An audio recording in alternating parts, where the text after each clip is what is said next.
안녕하세요. 세계자전거행자 이승구입니다. 2부에 이어서 3부를 계속하겠습니다. 1부, 2부 다 보시고 3부를 보시는 분들은 대단하십니다. 자, 그러면 이제 그런 한국이 좀 많이 엘리티시즘에 빠져 있는 사회거든요. 그 엘리티시즘에 빠져 있는 사회의 가장 심각한 문제는 뭘까요? 그러니까 모든 사회의 가장 중요한 역할은 소수의 엘리트가 다 한다. 민중은 뭐 아주 그냥 무시당해도 당연한 논리다 라고 이제 대부분 사람들이 민중은 그냥 만난 빵만 주면은 그냥 다 헐떡거리는 그런 인간에 불과하다라고 그렇게 바라보는 사람들이 있잖아요. 그 제일 나쁜 새끼가 바로 누구냐면 바로 히틀러입니다. 히틀러. 그것이 무조건 틀렸다라고 말할 수는 없지만 저는 아닙니다. 저는 민중의 지혜를 믿습니다. 항상. 어쨌든 그런 엘리티시즘, 영웅주의적 사관, 그러니까 소수적 창조의 지배자들이 결국은 모든 사회의 발전의 중추 세력이다라고 바라보는, 그리고 그들은 대단한 영향을 가지고 있다라고 이제 인정하는 사회의 가장 심각한 문제는 뭐냐? 이제 제가 자꾸 얘기가 좀 왔다 갔다 하는데, 엘리티시즘, 그다음 거대주의, 웅장주의, 자이겐티즘, 이게 맞물려 있습니다. 보편적인 어떤 민중의 힘이 아니고 그런 어떤 웅장한 것, 위대한 것, 이런 것들을 중심으로 보는 그런 엘리티시즘의 가장 심각한 문제는 뭐냐라는 거예요. 그 중에 이제 하나가 바로 최근에 제가 한 1, 2년 전에 어느 미국의 사회과학자, 이름을 지금 기억을 못 하겠는데, 그거는 네이버에 들어가면 아마 금방 찾을 거예요. 그러니까 한국은 엘리트 중심의 부패형 국가이다 라고 아마 검색을 하면 나올 거예요. 그 학자 이름이. 그 학자가 세계의 부패 유형을 연구를 했어요. 한국 사회가 어떤 부패 유형의 국가냐 라고 이제 분류를 했는데, 그 중에 바로 한국이 어떤 거냐면, 한국은 모든 분야의 엘리트들이 카르텔을 이루어서 다 헤쳐먹는 그런 엘리트 중심의 부패형 국가이다 라고 이제 그 중에 가장 대표적인 나라가 바로 한국이다 라고 분석을 했더라고요. 저는 옛날부터 그 생각을 했기 때문에 그 사람의 생각을 이렇게 읽고는, 야, 이 친구 내하고 생각이 똑같네 라고 했는데, 맞잖아요. 여러분들, 제가 옛날에 토론식 수업을 할 때 애들하고 한번 논쟁을 한 적이 뭐가 있냐면, 옛날 공자나 맹자 이런 사람들이 서양도 그렇고 지덕일치라는 말을 했잖아요. 지와 덕은 과연 같이 동반상승할 수 있냐, 즉 아는 만큼 덕스러운 인간이 될 수 있다 라는 이 명제에 대해서 너희들은 찬성하냐 반대하냐? 거의 다 애들이 반대하더라고요. 왜냐면 우리나라 똑똑한 사람들이 과연 그만큼 덕이 있냐? 저도 아니라고 생각하거든요. 한국은 저는 이런 사회로 분류를 합니다. 저는 개인적으로. 그러니까 정보의 비대칭, 이 자주 쓰는 말인데, 제가 한 사람은 정보를 많이 갖고 있고 한 사람은 정보를 별로 안 갖고 있잖아요. 그럼 이 정보를 많이 알고 있는 사람이 정보를 적게 가지고 있는 사람은 다 헤쳐먹기 쉽겠죠. 만약에 부동산업자가 그냥 어떤 고객이 왔을 때 그 고객이 알고 있는 정보의 양과 부동산업자가 갖고 있는 정보의 양은 차원이 다르죠. 그러면 쉽게 다 휘둘릴 수 있겠죠. 그런 분야 많죠. 간혹 전화기 같은 거 사러 가면은 판매하는 업자가 전문 용어 막 쓰잖아요. 전자제품 사러 가면은 무슨 말인지 자기도 모르고. 그럼 걔가 원하는 대로 우리는 살 수밖에 없잖아요. 그죠? 그게 이제 정보 비대칭인데, 한국은 특히 이 정보 비대칭을 이용해서 많이 아는 것이 이제 하나의 경제 권력을 휘두를 수 있는 중요한 에너지가 될 수 있는 사회가 된다는 거예요. 그 제가 아는 것이 힘이다라고 말한 베이컨 그 새끼는 진짜 나쁜 새끼죠. 아는 것이 힘이 되면 안 됩니다. 그죠? 아는 것이 힘이 돼가지고 다른 사람을 지배하고 다 빼앗아 먹고 이러면 그건 바람직한 사회가 아니죠. 한국 사회는 제가 생각하기에는 아는 것이, 즉 엘리트, 지적 수준이 높은 사람들이 지적 수준을 낮은 사람들을 아주 조롱하고 지 맘대로 다 해먹는 그런 사회이다라고 저는 나름대로 분석을 합니다. 저는 개인적으로 그 서울대학교 명예교수 한때 그분이 물리학자예요. 물리학자인데 장회익 선생님이라고. 그런데 그분이 이제 대단한 어떤 이론을 발표하십니다. 그 이론이 이제 타이틀이 좀 독특한데, 온생명이라는 이론을 발표해요. 온생명. 그러니까 이게 유기론적인 어떤 세계관인데, 그래서 저는 유기론을 굉장히 좋아합니다. 이 지구도 하나의 유기체인데, 모든 것은 유기적인 어떤 관계에 의해서 움직이는 거지 어떤 하나의 어떤 위대한 힘에 의해서 움직이는 게 아니다. 근데 어쨌든 그분이 그 온생명이라는 생명과학의 이론을 발표를 해요. 근데 그분이 이제 서울대 교수인데 그냥 서울대 교수직을 내놓고 온생명 학교를 만드시죠. 그리고는 이제 서울대 지금도 명예교수로 재직 관계 짓고 있는데, 그분의 주장이 바로 이제 서울대 폐교로입니다. 서울대가 모든 걸 다 해먹는 그런 사회는 문제가 있다. 조금은 절충을 해요. 그냥 폐지하자 이게 아니고, 그러니까 서울대를 학부를 폐지하고 대학원 중심의 대학으로 하자. 그래서 학생들을 서울대에서 선발하지 말고, 그랬더니 자꾸 하면 서울대 교수들은 난리가 났겠죠. 여러분들 전 세계에서 이렇게 대학이 완전 서열화된 사회는 정말 드뭅니다. 우리나라처럼 서울대, 연고대, 그다음 서강, 성균 이렇게 서열화돼 있잖아요. 그런 나라는 정말 드뭅니다. 그렇게 자본주의만 발달돼 있고 서열화돼 있는 미국도 공과대학은 MIT, 그죠? 법대는 하버드, 이런 식으로 나누어져 있잖아요. 외국은 프랑스 같은 나라는 아예 학교 이름을 다 없애버렸잖아요. 대학 평준화, 파리 1대학, 파리 2대학. 우리나라 사람들 또 파리 1대학, 파리 2대학 이렇게 말하면, 그래 1대학이 최고고 2대학이 그 다음이고 이렇게 따질 거예요. 그런 나라가 드뭅니다. 그게 이제 장회익 선생님은 본인이 서울대에 재직함에도 불구하고 서울대 폐지론을 주장할 정도로, 그렇게 이제 엘리트가 하나의 권력화되면은 심각한 문제를 낳는다라는 거예요. 그래서 저는요, 그런 어떤 영웅주의적 사관이 팽배해져 있는 사회는 자관 엘리트 중심의 사회가 되어가지고 창조적 소수자, 지배자, 이런 사람들의 권리가 아닌 권력화마저도, 권리하고 권력과는 다르거든요. 권리는 그냥 내가 갖고 있는 정당한 인간의 권리를 얘기하는 거고, 권력은 그 권리가 너무 비대해져서 그게 힘이 돼가지고 다른 사람을 억압하고 규제하고 무언가 빼앗는 그런 도구로 쓰는 게 바로 권력화죠. 지식이 권력화되는 사회는 문제가 있습니다. 그죠? 그러니까 엘리트가 너무 숭상되는. 옛날에 왜 애가 막 어떤 사회적 비판 의식을 갖고 문제 있어 그러면 엄마 아빠들이 야 이 새끼야, 저분들이 좀 똑똑하신 분들이야 임마, 니나 잘해 자식아, 가서 공부나 해, 이런 거죠.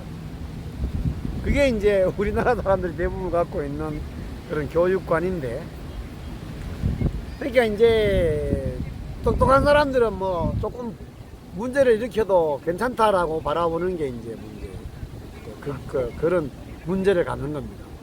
제가 옛날에 실제 겪은 일입니다. 강남에 있는 아파트라고 해서 거기에서 실제 일어난 사건입니다. 제가 애들을 한창 가르칠 때 지금은 뭐 대원외고가 그렇게 막 독점을 하지 않는 시대인데, 옛날에는 그 대원외고가 그 외고 중에서 우리나라에 외고가 별로 없을 때 대원외고는 아예 그냥 수재들만 모였거든요. 그러니까 뭐 1년에 서울대를 뭐 거의 한 400~500명 보내는 그런 시대였는데, 그때 그 아파트에서 그 대원외고 전교 1등짜리 애가 성추행을 한 사건이 일어났어요. 그래서 경찰에 체포됐어요, 얘가. 그랬을 때 그 아파트 주민들이 모여서 탄원서를 씁니다. 그 탄원서 내용이 뭐였냐면, 이 학생은 대원외고에서 전교 1, 2등을 한다. 그런데 그 전교 1, 2등을 하기 때문에 얼마나 스트레스가 많았겠냐. 이렇게 공부 잘하는 애가 그 스트레스 때문에 어떤 좀 문제가 있어서 이 학생을 성추행했는 사건은 문제가 있지만, 이 점을 고려해서 그 학생을 훈방해야 된다. 그러므로 좀 넓게 용서를 바란다. 뭐 이런 내용이었다고 그래요. 저는 그 얘기를 듣고 정말 어이가 없었습니다. 여러분들 그거는요, 정말 문제가 있거든요. 저는요, 개인적으로 선생님들이 하지 말아야 될 게 많습니다. 그걸 제가 좀 소개를 하면요, 우선 벌 청소 그거 없애야 됩니다. 그리고 반장 부반장 청소 빼주는 거, 그죠? 뭐 요즘은 어떤지 모르겠는데 제가 교직에 있을 때만 해도 그런 시스템이 많았거든요. 저는 알짜리 없었습니다. 반장 부반장 그냥 다 같이 청소해. 엘리트라고 해서 무언가 뭐 공부 좀 잘한다고 해서 무언가 혜택을 주고 뭐 이런 거는 그건 정말 웃기는 거죠. 또 왜 보면 지금도 아마 그런 짓들을 하고 있는 교장이 있는데, 입시 처리되면은 왜 그 교문 앞에다가 뭐 본교 출신 누구누구 뭐 무슨 대학교 입학, 뭐 서울대 몇 명 이름 쓰고, 그거 제발 안 해야 됩니다. 그거 거기 쓰여진 놈이야 기분 좋아서 다닐 수 있겠지만, 그 나머지 대다수 아이들은 열등감을 가질 수밖에 없는 정말 우울한 거죠. 우울한 거. 제가 옛날에 학원 운영할 때 저희 학원에서 서울대 그때 우리 학원에서만 70명 보냈나? 그래서 나는 맨날 그 수업 시간에 그걸 비판을 했거든요. 근데 부원장이 자꾸 내보고, 원장님 우리도 그러면 광고 좀 합시다. 됐어. 그런 거 내가 맨날 비판했는데 왜 그래? 그랬더니 학원들마다 그거 내세우는데 왜 그거 안 해요? 그러더라고요. 그 하도 그러길래 그냥 그래 봐라 그러고 있는데, 그거 그 플래카드 70명 이름 쓰니까 건물 전체를 뒤덮었어요. 그 하루 걸었더니 애들이 내 방에 쳐들어와 가지고 내한테 막 삿대질을 하면서 평상시에 맨날 비판해놓고 뭘 그런 걸 내 걸었냐고 애들이 지랄지랄 해갖고 하루 만에 그 50만 원인가 주고 제작한 걸 뗐습니다. 나도 참 잘못했죠. 맨날 저 말하고 행동 일치하게 어쨌든 지가 뭐 자랑하고 싶었던 마음도 있었겠죠. 근데 내가 한 건 아니에요. 어쨌든 저지로는 그렇습니다.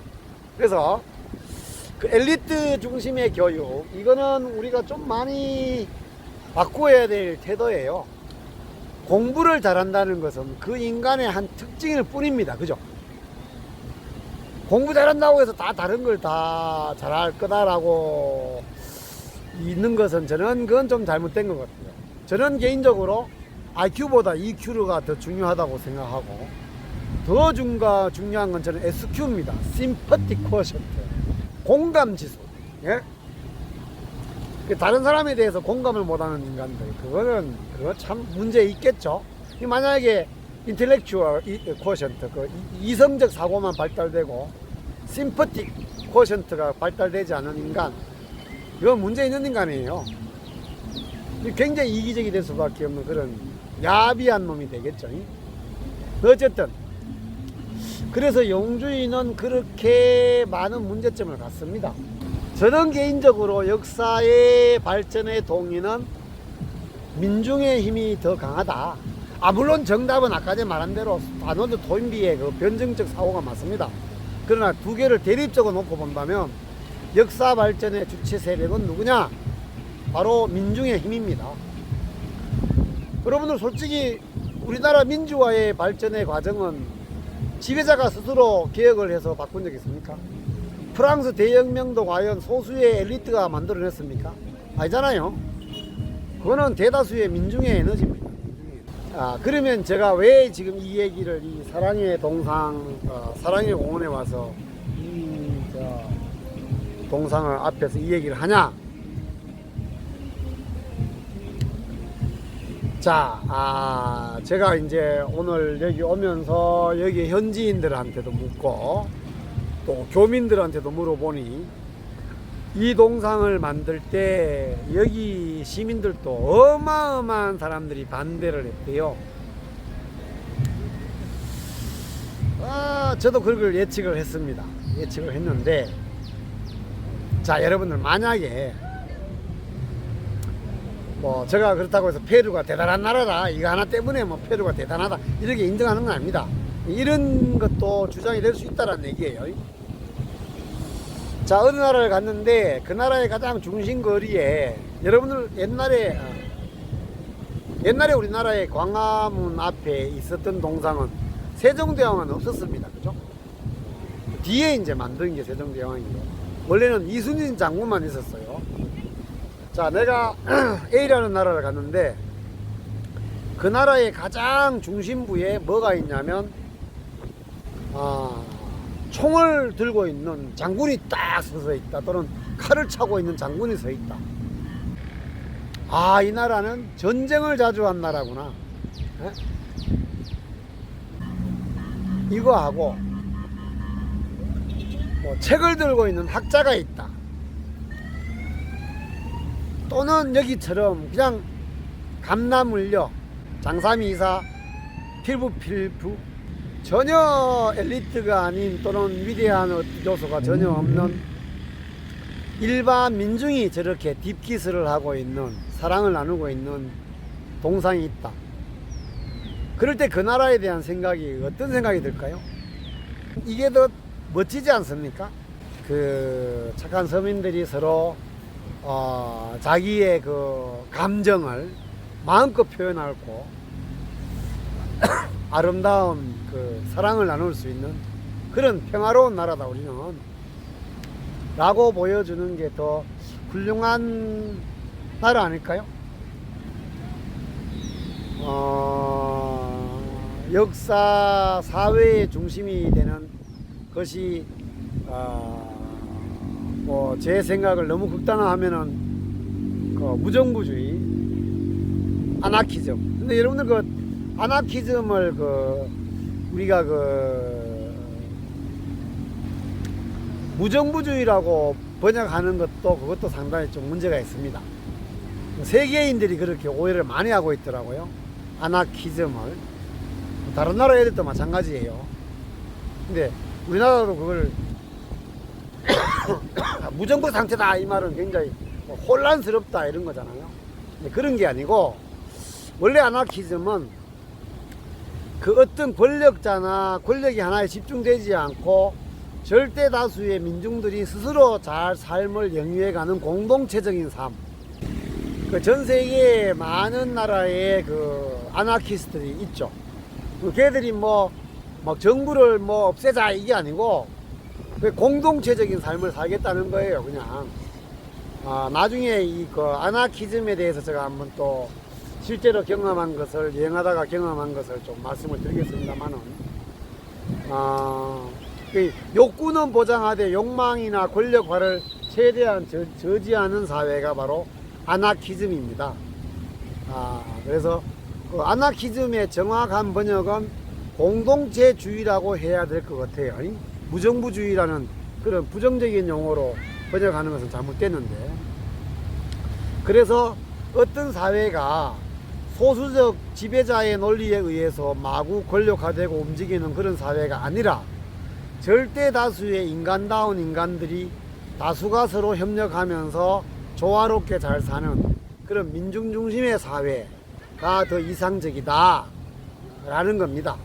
그래서 저는 감히 대한민국도 그런 권력화된 집단들을 막 옹호하고 그들의 권력을 마구 존중하고 민중을 마구 짓밟는 그런 사회가 아닐 수 있도록, 그게 이제 민주주의의 가장 멋진 모습이죠.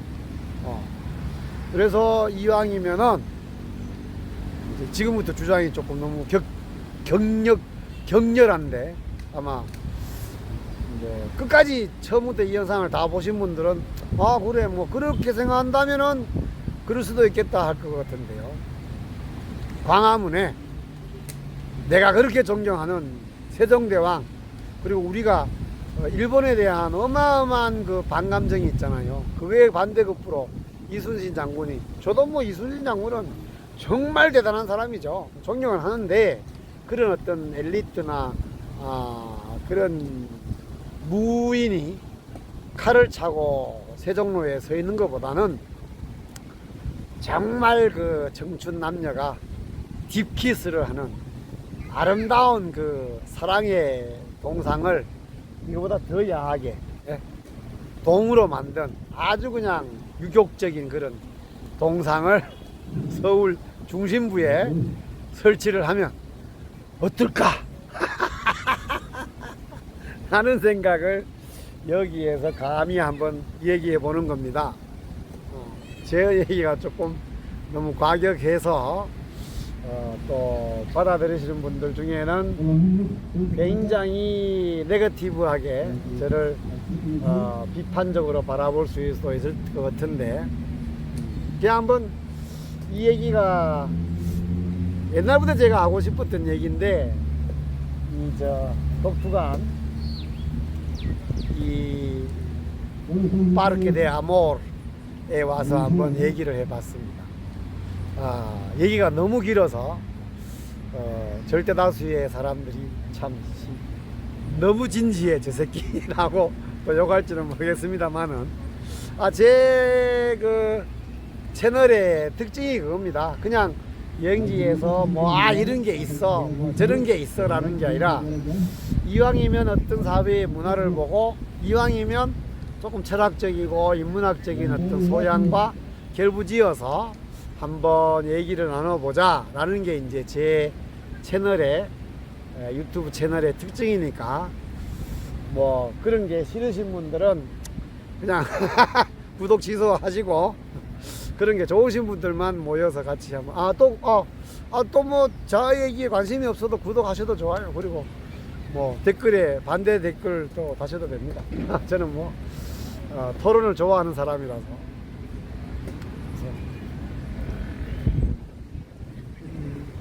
너무 착한 국민 콤플렉스를 갖지는 마세요. 착한 국민 콤플렉스는 안 좋은 겁니다. 착한 국민 콤플렉스는요, 지배자의 권력을 더욱더 탐욕스럽게 만드는 동력이 됩니다. 그래서 크리티컬 띵킹, 항상 생각하라. 그리고 비판적이 되어라. 부정적이라 되어라 합니다. 부정과 비판은 다르거든요. 부정은 그냥 파괴예요. 그러나 비판은 창조를 위한 부정입니다. 그래서 대안이 있어야 돼요. 그냥 네거티브한 게 아니고, 어떤 사실에 대해서 옳고 그름을 따지되 그것을 따져가지고 새로운 아름다운 사회를 만들어가는 태도의 힘이 바로 비판적 사고입니다. 자관 3편에 이어진 긴 얘기를 끝까지 시청해 주신 분들은 진심으로 머리 숙여서 감사드립니다. 저는 요새 유튜브를 하면서 혼자 여행하는 게 아니고 그 구독자님들과 같이 여행한다는 생각이 들어서 너무 재밌어요. 난 이게 유튜브 한 거를 처음에는 조금 거시기하게 생각했거든요. 근데 개인적으로 너무 저의 삶의 에너지가 됩니다. 감사합니다. 그럼 다음에 또 다른 영상으로 만나기를 기대하겠습니다. 안녕히 계십시오. 페루 리마에서 파르케 델 아모르에서 제가 한번 영상을 찍어봤습니다. 자, 안녕.